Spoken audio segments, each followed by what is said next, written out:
Good evening, Commonwealth, and thanks for watching the Channel 2 News. I'm Ashley McDowell. Let's take a look at tonight's top stories.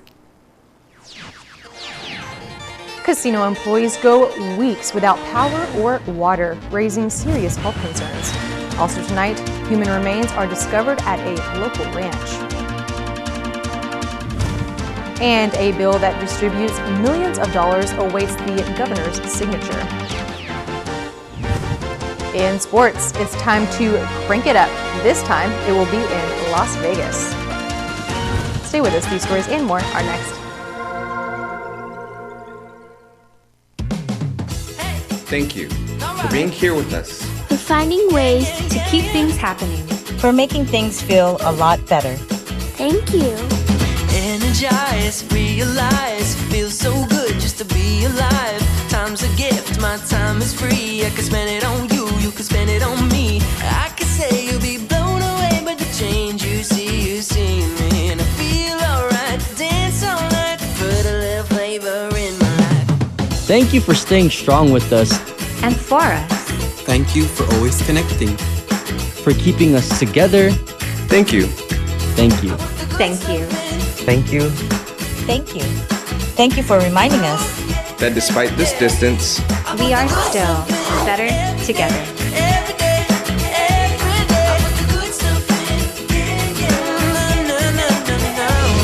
Docomo Pacific, better together. Jose and Pedro were born on the very same day. Jose liked to play sports. Pedro liked to play video games. Jose's favorite word was pass. Pass me the ball. Pedro's favorite word was pass too. Pass me the rice. Jose is retired and has both time and energy. His life is just beginning. Pedro has diabetes, hypertension, and gout. His life could soon end. Eat less, play more, live longer. Brought to you by PHI, the pharmacy you can trust.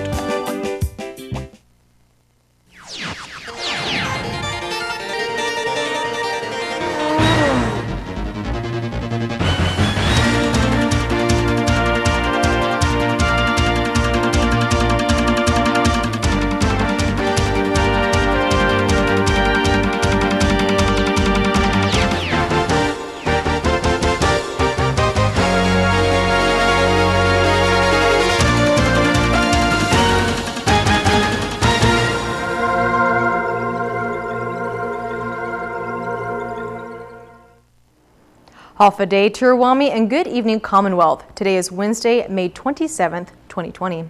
Power and water are disconnected at multiple housing compounds for casino employees. This raises serious health concerns. Sally Lemus reports. Imperial Pacific International has failed to pay its utility bills. A memo was sent out yesterday indicating that power has been disconnected at 5 different housing properties. Representative Tina Sablan says many IPI employees have reached out to her, complaining of the very uncomfortable condition they currently face. This affects hundreds of employees, families that are staying in these facilities, that it affects children who have been living with their families in these units. Without power, without water, these are essential services for a safe and sanitary environment, and IPI has an obligation to maintain safe and sanitary conditions for their employees in company housing. Sablan says she immediately reached out to colleagues at the legislature to inform them of the situation. House Gaming Committee Chairman Ralph Yumo has agreed to hold a hearing with the Casino Commission sometime soon. Sablan also reached out to Casino Commission's Acting Director Charlie Atelig. He had heard about the issues with power and water being disconnected, but he was not aware of the continuing problems with staff housing.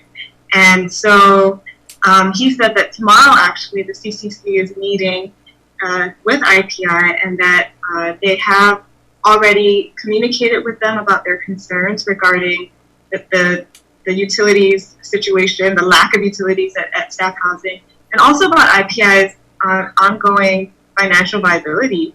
KSPN paid a visit to one of the housing properties and was able to speak with a tenant who requested not to be shown. Estimately around turning 2 weeks, the power cut. Same time with the other housing of the employees.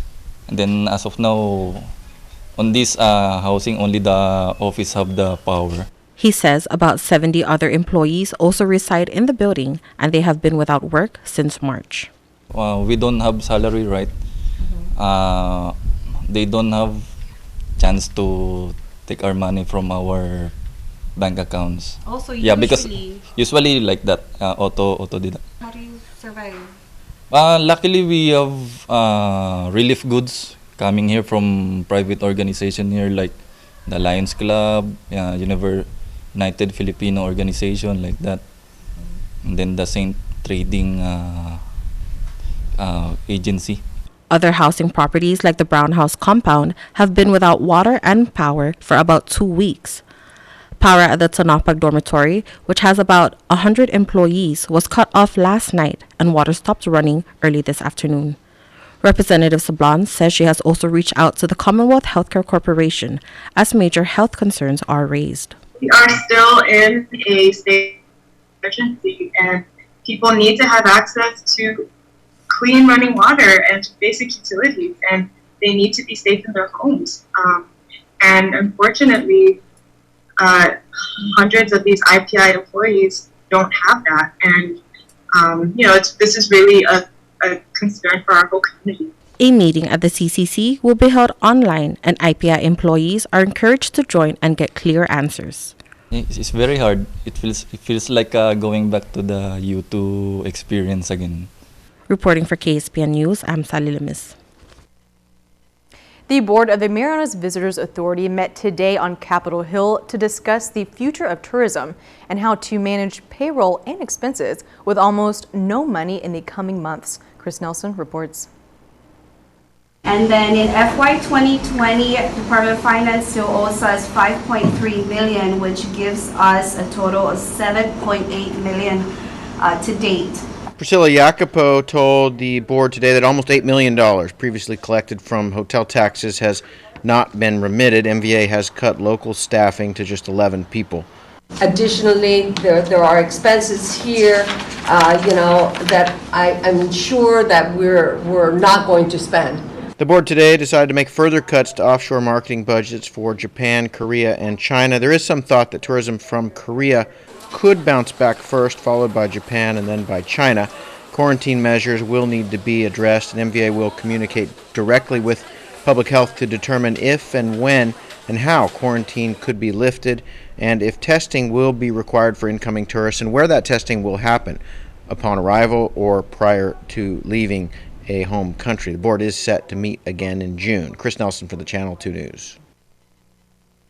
The Department of Public Safety has released that skeletal remains have been found in the village of Asgono over the weekend. I never encountered like this in my life, first time. What started as a normal day of conducting some farm work turned into a nightmare for Stephen Dela Cruz as he discovered human remains on his property. So we started coming in during the area. We start planting. I was starting to plant tapioca patch here. Then I was coming on this area. I was pulling my line down to make a longer line for my tapioca plants. And then when I walk over there, I was aligning my line.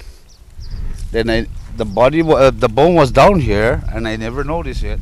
Then I passed, then I felt goosebumps. Then I turned around and I said, "What is that?" Then when I turned back again, then I went back again. Then the bone is there. So I was so surprised and scared, and up to now, then I called the police right away. Because, man, I don't know what to do or say. I was just shocked. I mean, it's our place here. The remains were discovered in a part of the property that experienced a grass fire a few weeks prior. Officers from the Department of Public Safety met with the Historic Preservation Office, who confirmed the remains are not from the ancient war era. Dela Cruz says the skeleton was laying flat on top of this pile of dirt. According to De La Cruz, prior to the recent farm work, no one has used the property since the 90s. It belongs to my mom and my dad, and then, passed down to us. So, yeah, this is our place here. And like I said, we're utilizing it right now to start farming again, because my dad used to farm here. DPS officials express the bones had roots growing in between and around, revealing the skeleton had been undisturbed for a couple of years, and state they are unable to confirm the age, gender, and nationality of the remains at this time. If you have any information that could aid in the investigation, call 911. Or to remain anonymous, call the Sinai Crime Stoppers at 234-7272. The first phase for the Pandemic Unemployment Assistance, PUA, and Federal Pandemic Unemployment Compensation, FPUC, implementation process has been released to employers. Phase 1 of the PUA FPUC programs is for CNMI employers to register their entities online at hiremarianas.com under the Pandemic Unemployment Assistance section. Once the company is registered, then the employee's information may be entered. A representative from the CNMI Department of Labor will verify the information provided and will inform individuals of when the registration process will start. For more information, email info@puamarianas.com or call one of the hotline numbers on the screen. The Diaplex Q novel coronavirus detection kit by Solgent in South Korea has been approved by the U.S. Food and Drug Administration. The CNMI received 60,000 of the test kits last month, and on May 21st, a letter was sent to Solgent by FDA issuing an emergency use authorization for the tests. Went through the FDA process and got approved. So we are going to be looking at our strategies right now, and looking at how we're going to obviously right now we have a lot of testing kits availability around. Right now we have to decide what to do with what, so we will be working on that this week. Governor's authorized representative Patrick Guerrero says FEMA will be reimbursing the expense for the test kits. There's no question now in terms of reimbursable expense. This test kits were already approved by FEMA for funding, but even more so now with the EUA, there's no doubt that the expense for the test kits themselves and the all the labor and equipment and testing the expenses related to the community-based tests would be covered by FEMA then moving forward. A bill that appropriates over $1 million to the 3rd Senatorial District is passed and now awaits the governor's signature. Sally Lemus reports. House Local Bill 21-48 was unanimously passed by the members of the Saipan and Northern Islands delegation on Thursday morning. The bill will provide over $1 million to CARIDOT, Northern Marianas College, and the Northern Marianas Housing Corporation. Speaker B.J. Atao, who authored the bill, says the history of these funds date back to 1991. Back in the 7th legislature, under 7-31, they did the salary schedule of the Commonwealth government. And they also had it within grade increases. Unfortunately, the central government didn't have the funds back then. So the local delegations had actually paid the within grade increase to the government employees from each respective senatorial districts. And over the years, those monies have never been remitted back to the delegation level. Atao says the 2nd and 3rd senatorial districts were able to address the within-grade pay through local fundings. And then Public Law 20-59 was created to reimburse the 2 districts. We gave money to CARIDOT to assist them in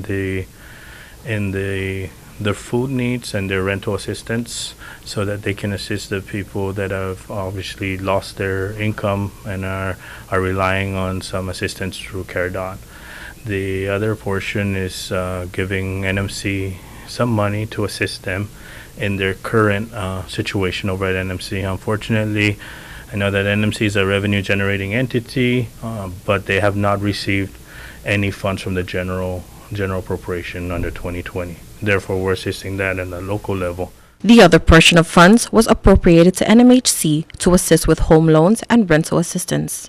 As we all know, there's a lot of our residents here in the 3rd Senatorial District are having difficulties to pay their rent, but because of the furlough and whatnot, the companies are shut down or they've reduced in staff, whatever the case may be. This will be able to assist them, and they go through the process with NMHC since they've already have a breakdown of how they can run this program. But this would be a revolving account program for NMHC.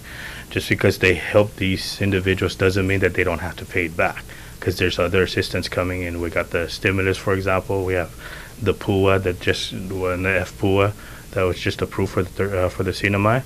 So that would put money in their pockets, and they'll be able to pay back whatever they took out to assist them in their rental or loan agreements. The bill now awaits the governor's signature. Reporter for KSPN News, I'm Sally Limis.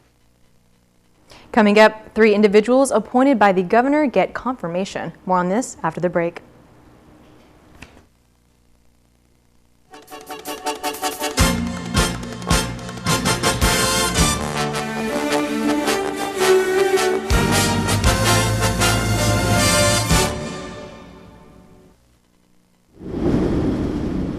Mom, are you sure?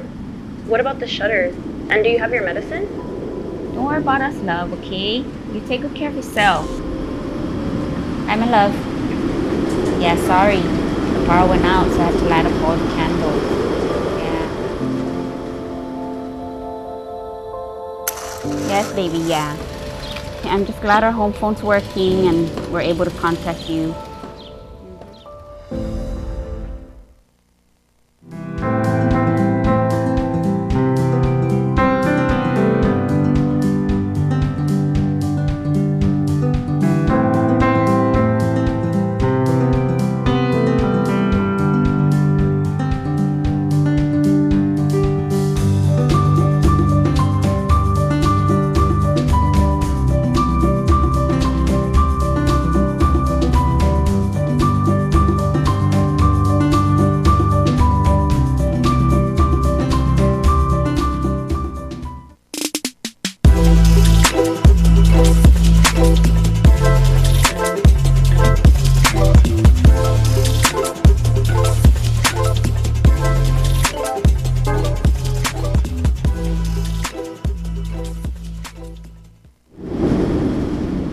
Mom, are you sure?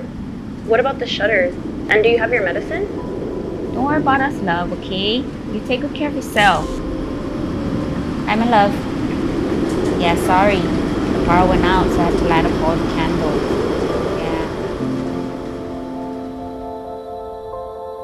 Yeah. Yes, baby, yeah. I'm just glad our home phone's working and we're able to contact you.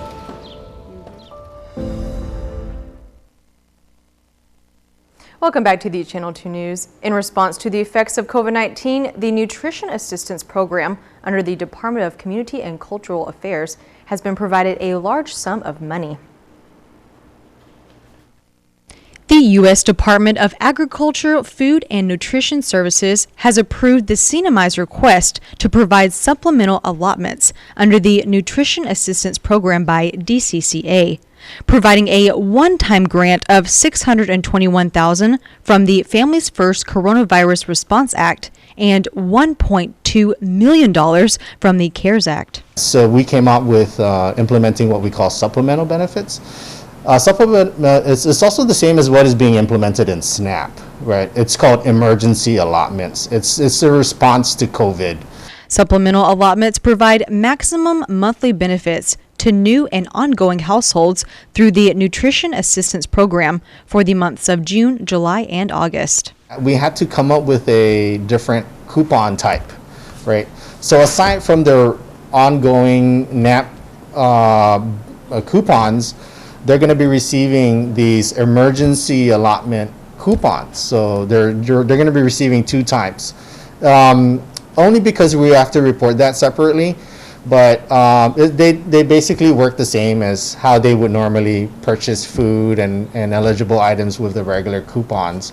It would be the same way. It's just that we have to report it separately, and that's why we have to give out separate coupons for the supplemental allotments. If your job has been affected by COVID-19, you may apply for the NAP program to receive these benefits.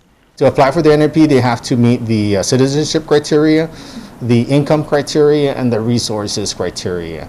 And they have to submit documentations to verify those information. And that is used by our eligibility workers to make determinations whether they're eligible or not. For the list of criteria to apply for the NAP program, visit dcca.gov.mp, print and fill out the application, and submit it into the drop box located on the first floor of the NAP building. When we receive their applications, we will enter them into our eligibility system, and one of the steps is to actually interview the person. So because we are in the emergency declaration, we have been allowed to do phone interviews. So we would call the applicant and interview the applicant over the phone. And if there's any needed information, we can either ask him to email the information or drop it off to our office. Households with NAP certifications expiring in June 2020 must submit a new application for renewal. The Saipan Northern Islands Legislative Delegation confirms the governor's appointment of 3 individuals to serve on the Commonwealth Zoning Board. Sally Lemus has the story. Kevin DeLon Guerrero and Perry Enos Jr. are greeted by family members and friends as they receive confirmation from the Saipan and Northern Islands delegation to serve as members on the Commonwealth Zoning Board. I just, feel honored to be nominated for a position like this because I know it has a lot of impact on how we develop our economy. So I'm looking forward to getting with other members. Well, I'd like to thank the legislature and my peers for their confidence in me and my abilities to serve on the zoning board. Joe Azuzu Jr. is currently off island but was able to attend through an online platform. The Judiciary and Governmental Operations Committee endorsed the passage of the 3 newly confirmed.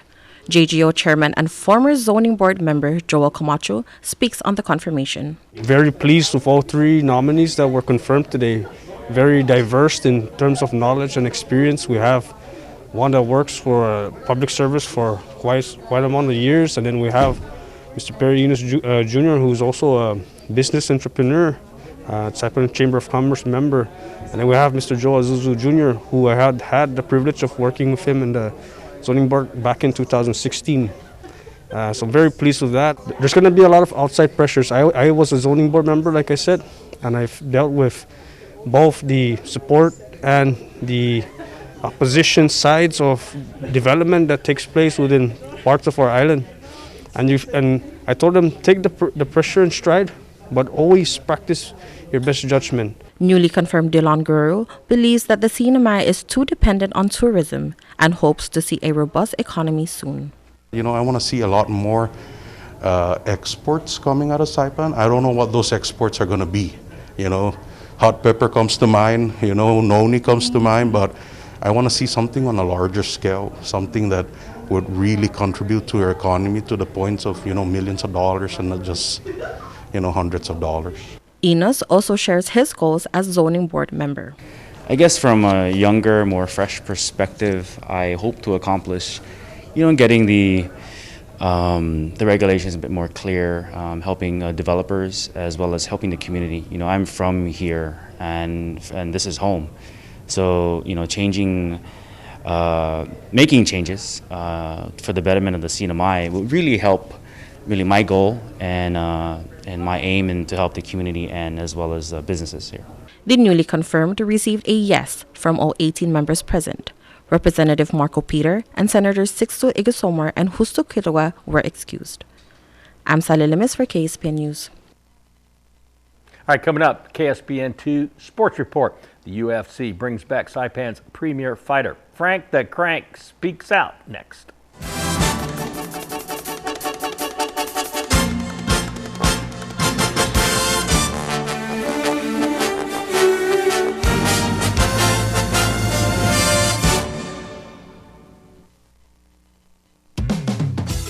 Thank you for being here with us. For finding ways to keep things happening. For making things feel a lot better. Thank you. Energize, realize, feels so good just just to be alive. Time's a gift, my time is free. I could spend it on you, you could spend it on me. I could say you'll be blown away by the change you see me. And I feel alright, dance all night, put a little flavor in my life. Thank you for staying strong with us. And for us. Thank you for always connecting. For keeping us together. Thank you. Thank you. Thank you. Thank you. Thank you. Thank you for reminding us That despite this distance, We are still better together.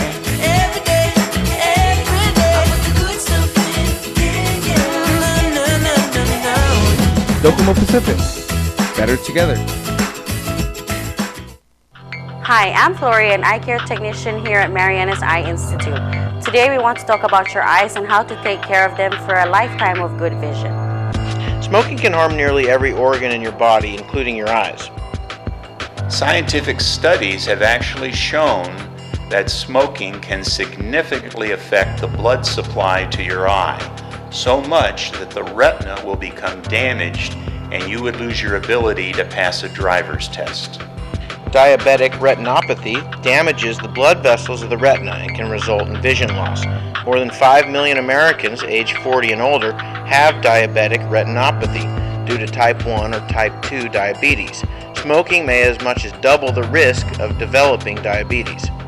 Fortunately, these same studies have shown that by stopping smoking, you can decrease this risk in the future in spite of many years of smoking. So I encourage you to stop smoking as soon as you possibly can. Many eye issues can be treated right here on Saipan. Come see for yourself. This has been Dr. Dennis Williams of the Mariana's Eye Institute.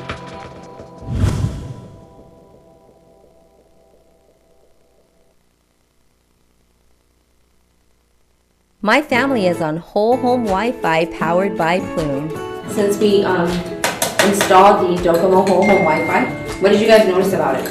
When you pull up the driveway, it automatically connects, and I don't have to get out of my car right away and come upstairs to go on my phone. My favorite thing is that it doesn't buffer when I'm watching YouTube. My favorite thing is that when Addie calls now, there's no lag. Like before it used to be where I couldn't see her sometimes and I have to hang up and then call her back, and now I don't have to do that. You know what's a good thing too is that when you come over to visit, I could give you your own password. I can assign a time limit so that I can say that you can only be on it for 1 hour. So that means you won't get in trouble from your mom. And then you can go home. The thing that I love the most is that I can freeze the internet for periods of time so that we can enjoy dinner time like this. Why are you rolling your eyes? So I'll turn it back on after dinner. Whole home Wi-Fi powered by Plume. Docomo Pacific, better together. Buenas sports fans.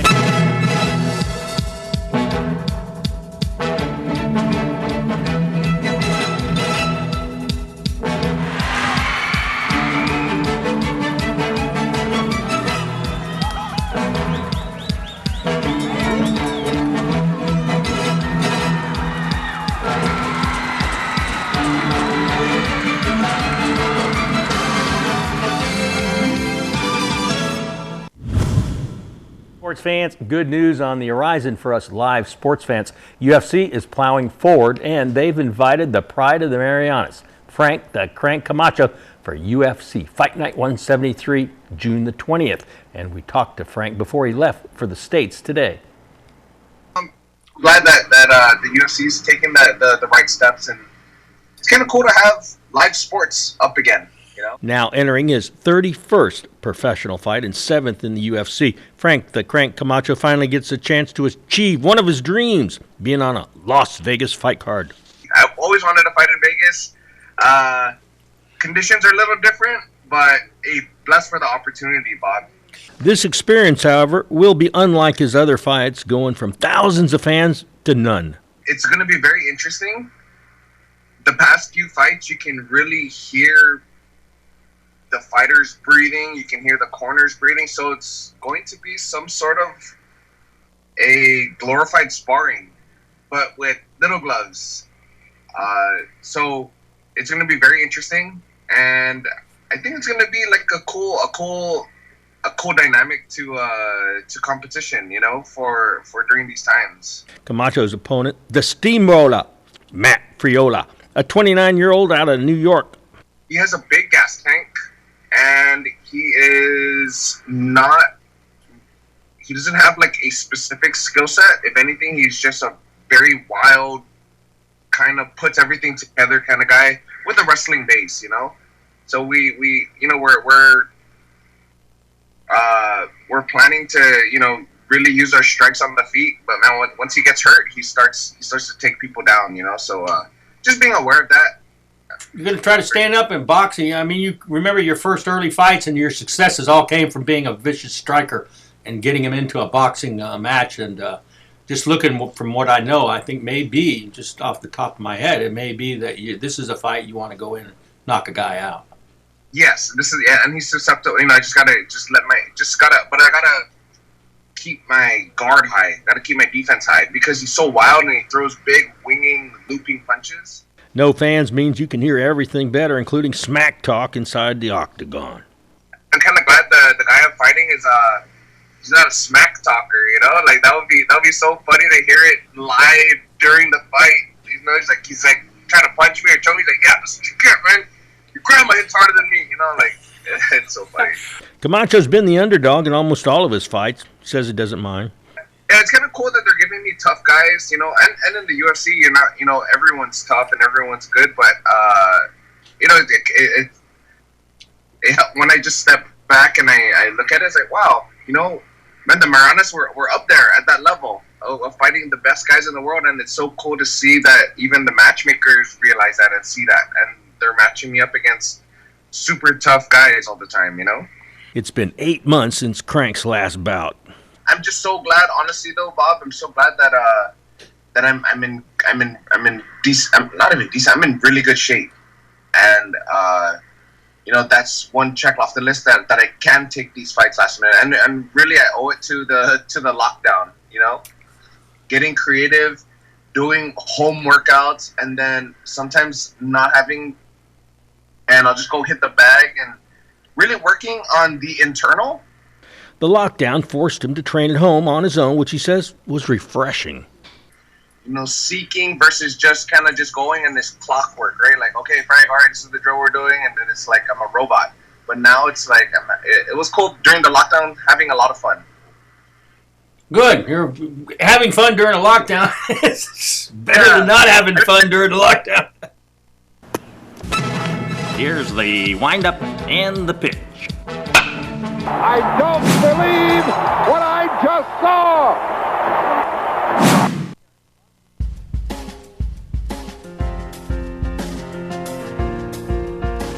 Today's high 91, the low 82. Yeah, that's the highest low we've had in 2020. Heat index 101, humidity 61% tomorrow. Mostly dry weather continuing. Isolated showers here and there. East winds 5 to 15. High 90, low 78, seas 3 to 5 feet. Sunrise at 5:46, a low tide at 6:03. Followed by high tide at 10:09, and then a second low tide at 5:51, a beautiful sunset at 6:42. That is your news, sports, and weather on this midweek edition of the KSPN2 News. Thank you for watching, and hopefully we'll see you back here Friday evening.